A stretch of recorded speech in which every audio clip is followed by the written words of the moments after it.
Olá, boa noite. Está no ar o programa Questão de Ordem. O meu convidado é um cearense que radicou há muito tempo no Rio de Janeiro e que nasceu aqui em Fortaleza há 73 anos. É advogado, mas já exerceu também a profissão de jornalista. Inclusive escreveu em jornais importantes. O Jornal Última Hora do Rio, o Jornal Estado aqui do Ceará, não é? O Jornal O Estado, que continua aí firme e forte nas mãos aí da família Palhano, do grande jornalista Veneluí Xavier Pereira. Ele é vice-presidente nacional do PSB, do Partido Socialista Brasileiro, o partido que está aí ensaiando o lançamento da candidatura do governador de Pernambuco à presidência da República. Ele está em Fortaleza porque veio participar da solenidade de posse dos novos dirigentes do PSB aqui em Fortaleza e também no estado do Ceará. E a gente vai falar exatamente do quadro político, não é? Principalmente depois da filiação da ex-senadora Marina Silva, do Rede Sustentabilidade, ao PSB, na reta final do prazo de filiação, naquele 5 de outubro, quando, pelas regras da Justiça Eleitoral, se encerravam os prazos para filiações partidárias. Como a ex-senadora não conseguiu a organização a tempo e a legalização do Rede Sustentabilidade para entrar no jogo político das eleições de 2014, ela precisou fazer uma filiação e se filiou ao PSB. Mas as diferenças entre Rede e PSB, elas existem e são frequentemente colocadas publicamente, tanto pela senadora quanto pelo governador Eduardo Campos, que é o presidente nacional do PSB. A gente vai conversar sobre estes assuntos, sobre os cenários políticos, sobre o porquê o PSB resolveu romper uma aliança de tanto tempo com o Partido dos Trabalhadores. É bom lembrar que na eleição de 1989, quando Luiz Inácio Lula da Silva disputou o segundo turno contra Fernando Collor de Mello, porque no primeiro turno tivemos dezenas de candidatos, era a primeira eleição pós-ditadura, tivemos Brizola, tivemos Mário Covas, Ulisses Guimarães, tivemos Roberto Freire, candidato do PCB. Lula era o candidato e tinha como vice um senador do Rio Grande do Sul, Paulo Bisol, que era exatamente o vice do PSB. Então essa parceria PSB-PT existe desde 89 e agora ela foi rompida. Por quê? A gente vai conversar sobre esses temas a partir de agora com o vice-presidente nacional do PSB, jornalista, advogado Roberto Amaral, está aqui comigo, é o meu convidado e eu tenho um maior prazer em recebê-lo aqui no Questão de Ordem. Você participa a partir de agora pelo nosso telefone, esse número aí que está aí no seu vídeo, diz que é Assembleia, 0800, a ligação é gratuita, você liga e você interage com a gente, com a nossa produção. Você pode até sugerir temas para futuros programas que vamos realizar aqui na TV Assembleia. Ligue, participe, se comunique com a produção do Questão de Ordem. Doutor Roberto, tudo bem? É um prazer mais uma vez receber. O prazer é meu, é uma alegria muito grande para mim dar a entrevista e falar para os meus contemporâneos. É verdade. O senhor já está no Rio há bastante, já? Eu estou 40 anos? desde o golpe militar. Desde o golpe militar. Desde 64. Eu terminei o curso, eu saí daqui em dezembro de 65. 65. Ficou incompatível para a minha sobrevivência física a permanência da minha terra. Muito E bem. o preço foi ter que sair daqui. Bom, doutor Roberto, o senhor é o vice-presidente nacional do PSB. E muita gente, eu já vi jornalistas, articulistas, muita gente questiona, escreve, analisa. E eu queria que o senhor, aproveitar a presença do senhor, para o senhor explicar. O senhor que tem, inclusive, escrito artigos, não é, faz avaliações políticas, de tática, de estratégia. O senhor é um analista, né, da cena política, nunca negou suas convicções socialistas. O que é esta aliança PSB-Rede Sustentabilidade? No anúncio, inclusive, a senadora Marina cometeu uma pequena escorregadela, eu não diria uma gafe, não é? Mas a imprensa, a mídia, ela especulou quando ela disse era uma aliança, ela, ao invés de dizer programática, disse pragmática, mas logo corrigiu o programática. O que é essa aliança? Ela é programática? Ela é pragmática? Ela é as duas coisas? Ela é as duas coisas. Ela junta o útil ao agradável. A senadora não teve condições, não vou discutir o mérito, de registrar em tempo da legislação o seu partido. Devo dizer, inclusive, que o PSB ajudou, tentou ajudá-la, o PSB fez coleta de assinaturas e o PSB atuou na justiça para impedir a legislação que fechava a tramitação do projeto dela. Ela não conseguiu e tinha que optar. ou ficar marginalizada, sair do processo político-eleitoral, ou dele participar. Resolveu participar numa associação com o PSB. O que é de novo? Primeiro é que talvez a primeira coligação realmente política que se realiza na República. O PSB decidiu reconhecer o Rede como partido e tratá-lo como se partido fora. Ou seja, quer dizer, é um partido que entrou num partido. É um partido que entrou no partido, com cláusulas claras que entrou no partido, mantendo a sua identidade. A senadora tem dito e repetido, e nós dissemos isso da mesma forma, que ela não é militante do PSB. Nós a abrigamos para possibilitar, para impedir a cassação dos direitos políticos dela. Então, nós abrimos o partido para que ela e seus companheiros ingressassem no PSB, para que, no PSB, atendendo às exigências da legislação, pudessem participar do processo eleitoral. Ou seja, o PSB está fazendo, quer dizer, um pouco do que fez o PMDB nos tempos da ditadura, que abrigou o PCB, o PCdoB, o MR8, outras correntes de esquerda que aquela época eram proibidas de atuar legalmente. Mais ou menos, acontece muito tempo. Nós estamos em democracia, diferente, os tempos são Diferente. outros. Naquela época, o MDB era uma frente. Era uma frente. Quer dizer, ele não era um partido que recebeu outros. Vários partidos juntos formavam o MDB. Era uma frente. Agora é diferente. Nós somos um partido com caráter próprio, com programa próprio, com princípios próprios, que recebemos companheiros para que possam disputar as eleições. Nós não vamos cooptar esses companheiros, vamos respeitar a sua identidade e vamos ajudá-los para que no futuro possam organizar o seu partido, como nós temos o nosso, ela tem o direito de ter o seu. O que nós vamos fazer é trabalhar junto nessas eleições e contemplar, a partir do processo eleitoral, o futuro de cada um. Nós estamos trabalhando em termos programáticos, aí vem a sua pergunta. Nós fizemos um grande seminário em São Paulo, segunda-feira da semana passada, com a participação de cerca de 200 militantes do nosso partido e da rede, uma sequência de seminários, de mesas, todos eles transmitidos via internet, pela nossa televisão, e vamos fazer uma série de outros. Estamos programando 5. O que é isso? Isso é uma aproximação. Nós não vamos, a rede não vai abdicar de nenhum de seus princípios, nem o PSB. O que nós vamos fazer é eleger duas coisas. O que nos separa, e por isso numa gaveta, e identificar o que é que nos unifica neste momento. E por isso, e dar ênfase nisso, e trabalhar no que é comum dos nossos programas. Eu tenho a impressão que essa experiência é muito rica, tanto para o PSB quanto para a rede, para o rede. Por quê? Nós vamos aprender muita coisa com eles. O princípio é inerente à ideia de socialismo e desenvolvimento. O socialista é naturalmente desenvolvimentista. E como é que nós vamos associar esta ânsia de desenvolvimento para produzir riqueza, que produz distribuição de renda, com a visão da sustentabilidade? Eu acho que nós vamos ter muito que aprender com isso e vice-versa.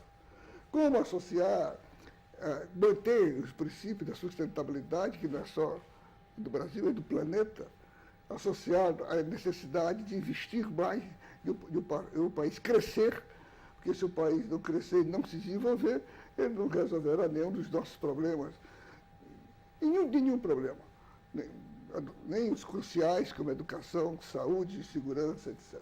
Então, isso vai ser um aprendizado. E eu acho que nós, os socialistas, vamos ter a oportunidade de fazer uma autocrítica. Nós fomos muito lenientes nos anos passados, nas décadas passadas, com a questão ambiental. São dois pontos, quer dizer, nem colocar a questão... Mas o senhor diz, os socialistas foram lenientes em que sentido?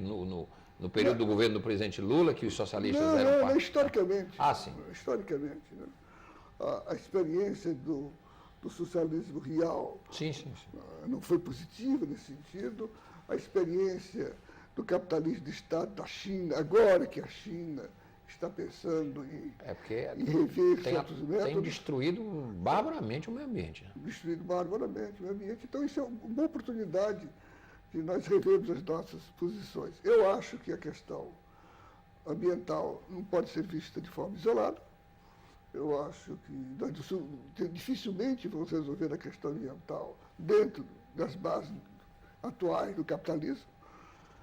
O capitalismo é predador por natureza, o consumismo é predador por natureza. O mundo não tem condições de... O planeta Terra não tem condições de sustentar o nível de consumo norte-americano em termos mundiais. Então, é uma crise que se aproxima e é bom que a gente comece a estudar. O PSB e a rede vão tentar, então, coabitar com prazo determinado de desembarque do rede, porque agora a presidente Dilma Rousseff sancionou a nova lei de criação de partidos, impondo algumas restrições. É muito restritivo. E agora fica mais complicado. Fica muito complicado. Né? A lei é muito restritiva, a lei tira o tempo de televisão. E o dinheiro do fundo, né, partidário.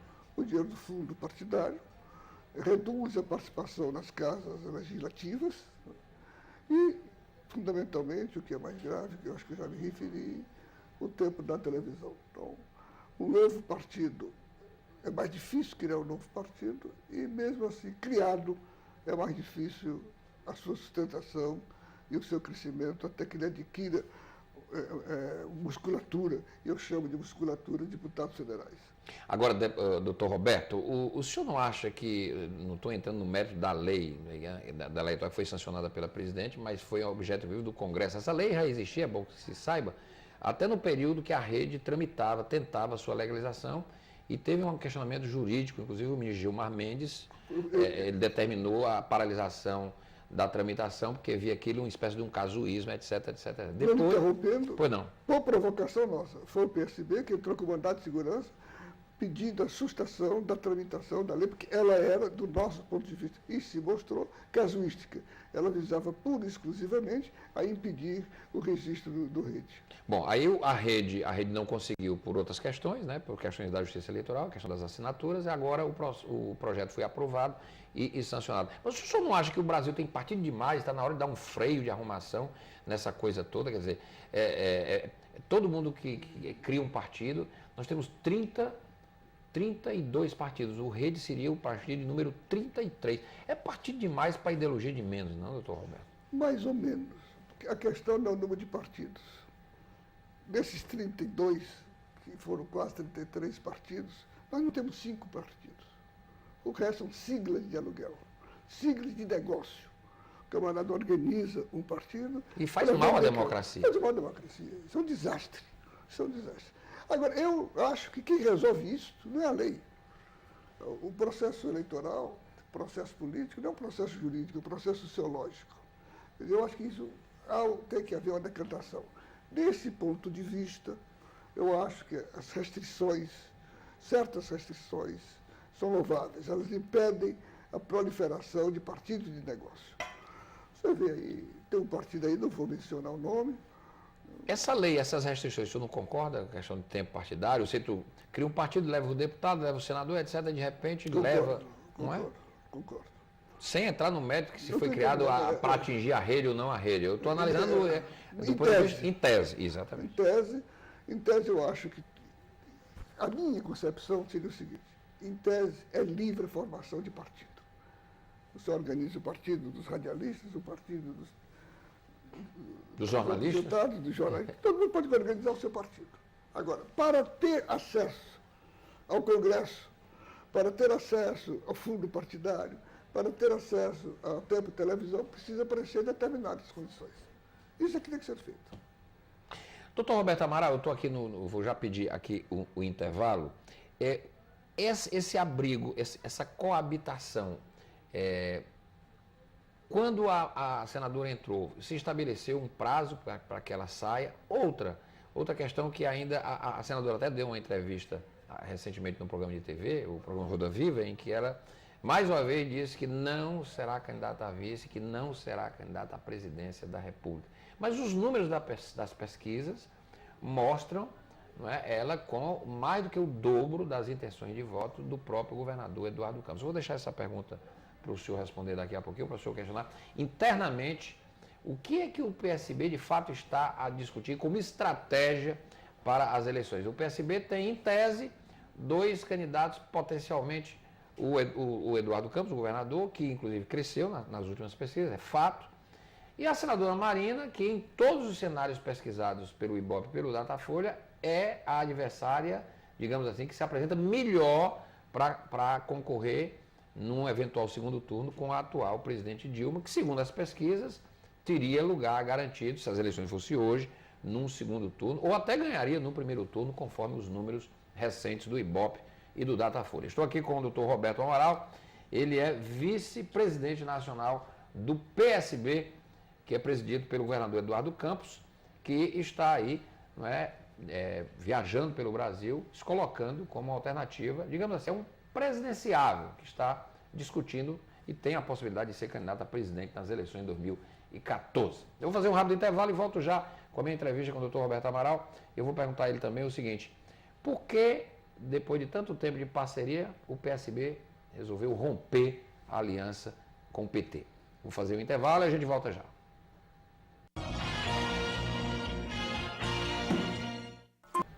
Voltamos com o programa Questão de Ordem. Hoje eu recebo aqui um dirigente nacional importante de um partido que também tem uma importância hoje no cenário político brasileiro, o PSB, Partido Socialista Brasileiro, que é presidido pelo governador e candidato presidenciável, não é candidato, ele é presidenciável, está colocando seu nome como uma alternativa para as eleições presidenciais de 2014, o governador de Pernambuco, Eduardo Campos. Eu estou aqui com o vice-presidente nacional do PSB, que é o doutor Roberto Amaral, que ele é cearense, de Fortaleza, radicado no Rio já há muito tempo, é jornalista, não é advogado e há muito tempo tem essa militância no Partido Socialista Brasileiro.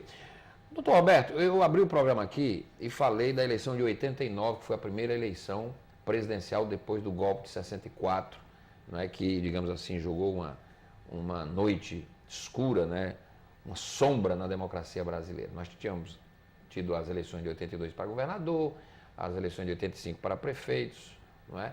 Mas a eleição presidencial só veio em 89.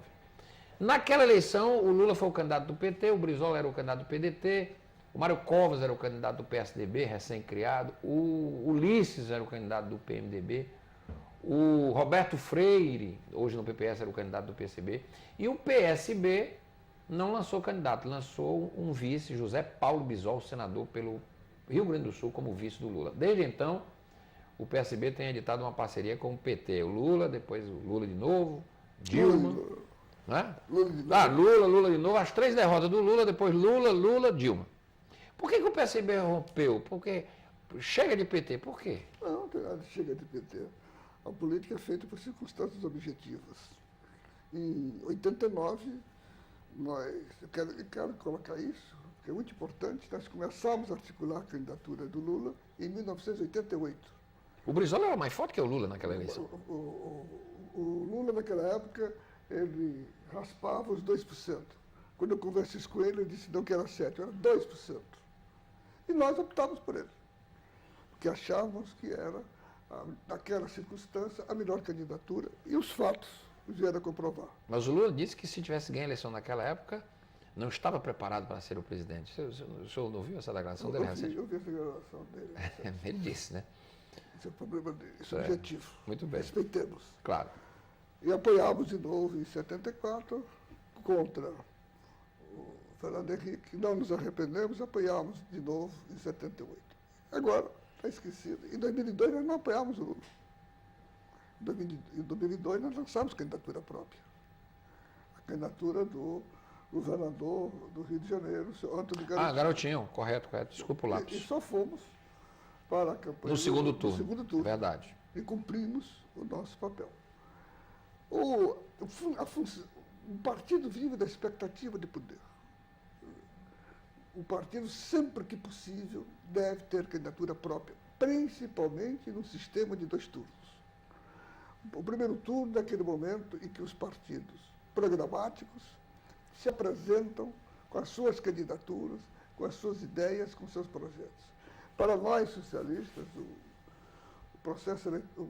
as eleições não são apenas um processo eleitoral, são, acima de tudo, um momento de uma pedagogia política, da defesa de princípios, de apresentar os nossos programas. É um momento de proselitismo. A sociedade avalia esses projetos e decide quais são aqueles que vão disputar na final, quais são aqueles que vão para o segundo turno. Essa é a posição clássica. Nas outras eleições, nós entendemos que esse espaço não existia. Inclusive, na de 2010, quando o PSB optou por apoiar Dilma e não lançar um candidato próprio. E não lançar um candidato próprio, e a experiência mostrou que se nós tivéssemos apresentado candidato próprio, ela poderia não ter sido eleita. Então, e hoje não corre esse risco? Não. Ela não pode ser? Hoje, nós temos possibilidade de ter uma candidatura própria vitoriosa. Esse que é o fato. Não é a candidatura do Eduardo Campos não é apenas para marcar espaço, não é para marcar espaço. Mas como é que o senhor disse que ele tem a possibilidade de ser vitorioso se as pesquisas mostram que ele tem metade dos índices da Marina? Se pesquisa eleitoral valesse alguma coisa, além de nada, ao ano das eleições, a gente não fazia eleição. Ao ano a meses das eleições de 89, 1989, o Lula não passava de 2%. Quando o Eduardo foi candidato a governador agora, ele tinha 2%. Na primeira. Na primeira. Se fosse jogador, ou não se candidate ou não faça a eleição. O Ibope já decidiu, para que gastar dinheiro com a eleição? Então, pesquisa de opinião é um negócio muito relativo e só essa variação dele de crescimento mostra isso. Aqui, na nossa cidade, o meu amigo Paz de Andrade foi dormir eleito, festejando a sua eleição a prefeito, quando acordou, a prefeita era Maria Luísa Fontinelli. Então, eu passaria aqui à tarde, à noite, o dia, contando histórias em que as eleições desmentem as pesquisas. Até porque a possibilidade de manipulação das pesquisas é muito grande. Não, você deve se lembrar que foi um episódio lamentável. Proconsulte no Rio de Janeiro. Brizola, em Moreira Franco. Da Rede Globo, com empresas de computação de voto, manipulando as eleições. Então, inclusive, outro dia me ligou um repórter falando, olha, o governador Eduardo Campos subiu tantos pontos, ele ficou assustado, dando comemorar. Não dou a menor importância para isso. Nós estamos ao ano das eleições. Olha, basta o seguinte, há 2 meses atrás, você não me faria metade das perguntas que está me fazendo hoje. O jornalista também é a circunstância. É a circunstância. Nós não estaríamos aqui falando em Marina. Verdade. Então, o processo. Agora, aquela frase da senadora que diz, ela não é candidata, está fechado o candidato é o Eduardo? Ou isso pode mudar? Ou essa história, não, hoje, mas amanhã? Não, eu não creio de mudança. A Marina, quando entrou no PSB, o PSB tinha um candidato já escolhido. O Eduardo Campos é hoje o candidato da unanimidade do Partido Socialista. E não é candidato por vontade dele. Claro que ele quer ser candidato, ele quer ser presidente, mas o partido precisa ter um candidato. Nas circunstâncias brasileiras, antes de concluir essa frase, vou fazer um longo parêntese. É atribuído ao Toninho Malvadeza. Antônio Carlos Magalhães. Time que não disputa o campeonato, não tem torcida. Não tem torcida. Então, nós precisamos disputar. Quer dizer, toda vez que eu me coligo com outro partido que tem um candidato majoritário, a sigla que aparece é a dele. O número que aparece é o dele. Nós precisamos divulgar o nosso 40. Nós temos expectativa de poder. Nós elegemos, nas últimas eleições, 6 governadores de estado. Isso não é pouco. Nós elegemos 6 ou 7 prefeitos de capitais e de grandes cidades do país. Isso não é pouco. Nós estamos com uma bancada que cresce a cada ano. E eu tenho todo respeito aos companheiros do Partido dos Trabalhadores, eu respeito. Eu participei do governo Lula como O ministro. senhor foi ministro da Ciência e Tecnologia? E participei com muito orgulho, acho que foi um grande governo. Né?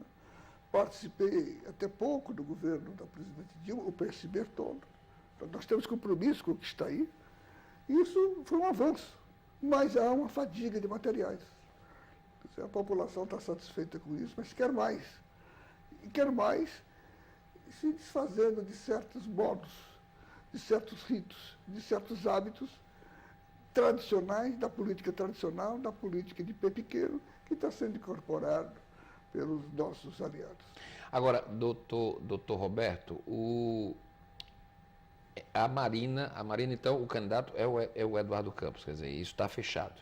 A Marina, qual é o projeto dela no partido para as eleições do próximo ano? Ela pode ser a vice dele também, não? Pode ser a vice. Se depender do PSB, ela é a vice. Se depender do Eduardo, ela é a vice. Eu acho que se depender também da sociedade brasileira, ela é a vice. O senhor falou que o PSB, o time que não joga, não faz torcida, aquela história toda do Tonho Magalhães, tem que divulgar o 40 e tal e tal. Mas o governador Eduardo deu uma declaração, num encontro que teve com o Lula, de que se o Lula fosse o candidato, ele repensaria a candidatura dele. Por que o Lula e não a Dilma? Quer dizer, o Lula sendo o candidato mudaria o quadro, quer dizer, o PSB, porque são vínculos afetivos, o que é isso? Mas aí cai por terra todo o discurso do pragmatismo eleitoral também, quer dizer, o Lula sendo o candidato, ao invés da Dilma, o PSB poderia recuar, dar um passo atrás e apoiar o Lula. Por que o Lula e não a Dilma? A rigor, essa pergunta deveria ser feita ao Eduardo. Mas como o senhor é tão próximo dele, conhece tão bem? Nos liga. Nós estamos ligados ao Lula por afinidades políticas e também por afinidades pessoais. A relação Eduardo-Lula é quase de pai para filho, ou era de pai para filho, é uma relação muito profunda. Nós fomos importantes no processo de campanha de governo. O governo Lula foi importante para o governo de Eduardo Campos. Agora, eu acho, sinceramente, que essa circunstância não existe mais. Não existe mais. Não existe mais. O processo... É porque a história anda, né? A história anda, né? E anda com rodas, e a roda é redonda, não é quadrada. A história caminha às vezes com rapidez. Eu acho que o quadro mudou. Hoje nós Quer dizer, nem o Lula faria mais o PSB retroagir. Eu acho que não creio. Não creio, porque nós já assumimos compromissos com a sociedade. Nós assumimos compromissos com a sociedade, assumimos compromisso com a rede e vamos cumprir esses compromissos. Nós assumimos o compromisso de ter uma candidatura pela esquerda. O governador Eduardo, em recente entrevista à revista Isto É, ele disse que a frase dele foi a seguinte: o PT e o PSDB já tiveram sua chance, agora é a nossa vez. E disse lá no meio da entrevista o compromisso dele de realizar as grandes reformas que não foram realizadas. O que leva o PSB a pensar que poderá fazer essas reformas se o Lula, com a grande liderança popular dele, com o Congresso, não conseguiu fazer? Porque a reforma política, a reforma, digamos assim, a reforma econômica, enfim, quer dizer, são grandes reformas que todo mundo diz que precisa ser feita, a reforma estrutural do país. Mas não se conseguiu fazer, o Fernando Henrique não conseguiu, o Lula não conseguiu. O Fernando Henrique jamais faria, porque ele não tinha apoio popular. O Lula tinha. E não quis usar. Se eu pudesse fazer uma crítica, a crítica seria essa. E a crítica que nós fazemos, quer dizer, o nosso governo do qual nós participamos, cedeu à pequena política. Ao invés de ele insistir, como fez em 2005, no apoio popular. Eu vou contar aqui um episódio pessoal. Não. No lançamento da candidatura do Lula no segundo turno, eu falei por designação de Miguel Arraes em nome do Partido Socialista Brasileiro. Isso na primeira eleição. Não, na primeira, 2002. Nós íamos para o segundo turno. Eu disse em síntese o seguinte, que mais difícil do que ganhar a eleição era fácil naquela circunstância, no segundo turno. O difícil era governar de acordo com os nossos programas, se nós não mudássemos as relações políticas. E eu defendia, naquele momento, nós estávamos nas ruas permanentemente. Se não desse o resultado que queríamos, pelo menos tornaria mais barata a barganha com o Congresso. O Lula, depois da primeira tentativa de reforma, que era mais importante, a reforma tributária, ele cedeu à pequena política que domina o Congresso. Aqui se fala em baixo clero, não existe baixo clero, que só existe um clero, uma Câmara, não vou adjetivá-la mais, uma Câmara que não funciona, e uma base de governo contraditória. Uma base que é presidida pelo fisiologismo do PMDB, que não é aliado, que aluga adesões a cada eleição, a cada projeto importante, ele renegocia, que domina hoje a vida política brasileira, domina metade do governo Dilma, tem a vice-presidência da República, a presidência do Congresso Nacional, a presidência da Câmara dos Deputados e a presidência do Senado. Domina as comissões, decide o que vai ser votado e não vai ser votado. E uma base de governo que inclui, desde o PCdoB, a partidos como o do Maluf. Isso torna, aparentemente, mais governável. E eu digo aparentemente, porque você, como jornalista, e o telespectador que lê jornais, que acompanha a política, todo dia tem uma crise entre o governo e a sua maioria no Congresso. O governo tem uma maioria que não era para ter preocupação nenhuma, mas vem a velha política, a negociação, etc. Eu acho que este é o grande problema. E o que eu faz pensar, doutor Roberto, com todo respeito à sua experiência, sua vivência política, de que o Eduardo ganha a eleição, vai mudar essa relação de força no Congresso? Porque o PMDB vai continuar grande, esses partidos pequenos vão continuar lá, o PP do Maluf vai continuar lá, e eles vão querer barganhar, como sempre fizeram. Quer dizer, a estrutura da política do Brasil está dessa forma, quer dizer, com tantos partidos que esfarinha. Não é por causa da quantidade de partidos. Quem mais prejudica a política brasileira é o PMDB, que é o segundo partido do Congresso, vai continuar lá. E o primeiro no Senado. E que vai continuar lá. Mas ele, do nosso governo, ele vai continuar tendo que ouvir as ruas. A nossa ideia é continuar nas ruas. Esse Congresso se tremeu em junho e foi fazer essa reforma que ele estava segurando há 6 meses, 6 anos, ele fez em 6 horas.